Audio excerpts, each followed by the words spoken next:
మనం క్వశ్చన్ వేయాలనుకుంటే ఎవరైనా వేయచ్చు, చెయ్యి లేపితే ఒక మైక్. సంపత్ రెడ్డి, ఎవరు మీరా స్వామి? ఒక్క మీ పేరు? మల్లికార్జున్ గారు. ఈరోజు యూట్యూబ్లో మనం అన్ని కూడా చూస్తున్నాము. వీరంతా కూడా యూట్యూబ్లో నేను చూస్తున్నాను. మరి కొన్ని ఇతర మతస్థులు పెట్టేటువంటి యొక్క యూట్యూబ్లు కూడా చూస్తున్నాము. అయితే మన వాళ్ళు ఓన్లీ మన వాళ్ళ యూట్యూబ్లు మాత్రమే చూస్తున్నారు. కానీ మన వాళ్ళ యూట్యూబ్లు ఇతర మతస్థులు చూసి దాంట్లో ఏం చెప్తున్నారంటే ఇవి మత విశ్వాసాలకు విరుద్ధంగా ఉన్నాయి కాబట్టి వీరిని బ్యాన్ చేయాలనే ఒక ఉద్దేశంతో వాళ్ళు కామెంట్లు పెడుతున్నారు. ఎవరు? ఇతర మతస్థులు.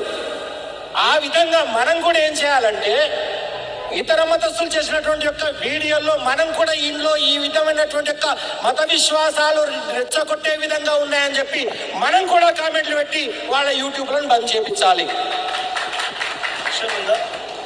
అమ్మ చక్కటి అభిప్రాయం చెప్పారు.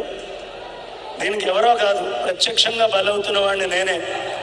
నా ఫేస్బుక్ మీరు ఓపెన్ చేస్తే దాని కింద కమ్యూనిస్టులు, క్రిస్టియన్లు అంతా నాకు నెగిటివ్గా పెట్టేవాళ్ళు ఎక్కువ ఉంటారు. ప్రత్యేకంగా నన్ను దాడి చేస్తూ ఉంటారు. కామెంట్ చూసినప్పుడల్లా నాకు నవ్వు వస్తుంది. వాడు కామెంట్ పెట్టాడు అంటే వాడి లోపల ఎంత కసి వచ్చిందో అవుతుంది.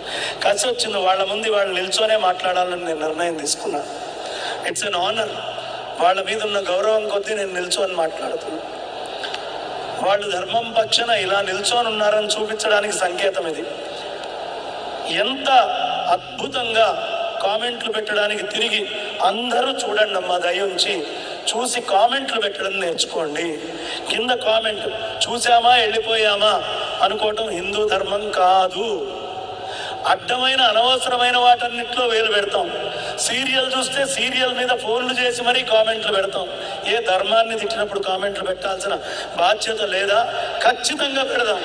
మనం కామెంట్లు పెడితే మిగతా వాళ్ళు పుట్టుకుపోతారు, కానీ పెట్టం మనం. అది మన సమస్య, మంది కాదు అనే ఉద్దేశంలో. Any question, specific direct question